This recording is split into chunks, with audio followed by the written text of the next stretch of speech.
pangati huwag kang gugupit. Bibigit tahimik kung may nadinig sa usapang hindi ka kasali. Di lang sa kalaban pati nga sa iyo yung bayag ko papaganahin. Mga kaibigan pagkadelikado doon lang nagiging sinungaling, di mapaamin.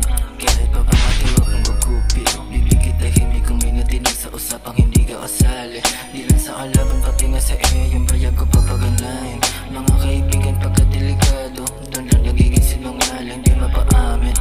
Kahit di maatubi panis mga pi, mubay marami lagpas ito Z. Kahit i-times yung pa mga sarili, matikas sagot sa papel ka na di.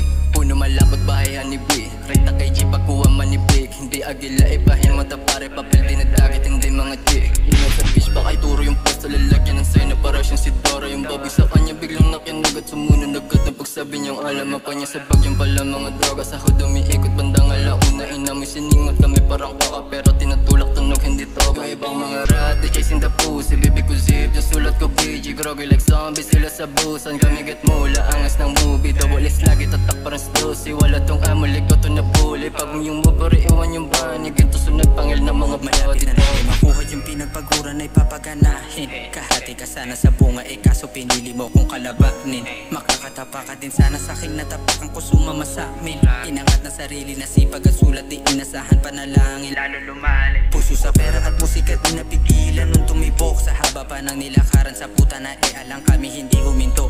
Dami ding sugat amin di na mo pero di ininda pinagpag ng buo. Ulo nakaangat di kami yumuko, panooring manalo yung dating bigo. Tanging kalsada lang namin na nagisaksi sa mga nangyayari. Sa kada panit bawat kanto di mo sigurado kailan mayayari. Piki pag meron ka nakita di ko mabibig at wag ka magsasabi. Pero wag ka mapanatag mababait naman lagi nadadali. Wag ka padadali. Kahit pa pangati huwag kang gugupit. Bibigit tahimik kung may nadinig sa usapang hindi ka kasali. Di lang sa kalaban pati nga sa iyo yung bayag ko papaganahin. Mga kaibigan pagkadelikado doon lang nagiging sinungaling, di mapaamin. Kahit pa pangati